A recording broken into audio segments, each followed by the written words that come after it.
So రీసెంట్‌గా మనందరికీ తెలిసిందే జియో నెట్‌వర్క్ చాలా డౌన్ అయిపోయింది. ఈ 5జీ అప్‌గ్రేడ్ చేయడం ఏంటో గానీ నెట్‌వర్క్ అయితే అస్సలు రావట్లేదు. చాలామందికి 8, 10 డేస్ నుంచి ఇదే ప్రాబ్లమ్ ఉంటుంది.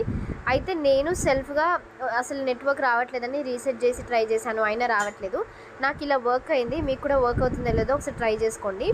నార్మల్‌గా మన మొబైల్ సెట్టింగ్స్‌లోకి వెళ్ళిన తర్వాత మొబైల్ నెట్‌వర్క్ ఉంటుంది కదా! దానిపైన ట్యాప్ చేయండి. మీకు ఒకవేళ సిమ్ ఏదైతే ఉంటుందో ఆ సిమ్ పైన క్లిక్ చేయండి. క్లిక్ చేసిన వెంటనే మీకు ఇక్కడ ప్రిఫర్డ్ నెట్వర్క్ టైప్ అని వస్తుంది కదా. నేను ఇంతకుముందుకు 5జీది యూజ్ చేశాను. బట్ 5జీ డౌన్ అయినప్పటి నుండి నేను దీన్ని 4జీకి చేంజ్ చేసుకున్నాను.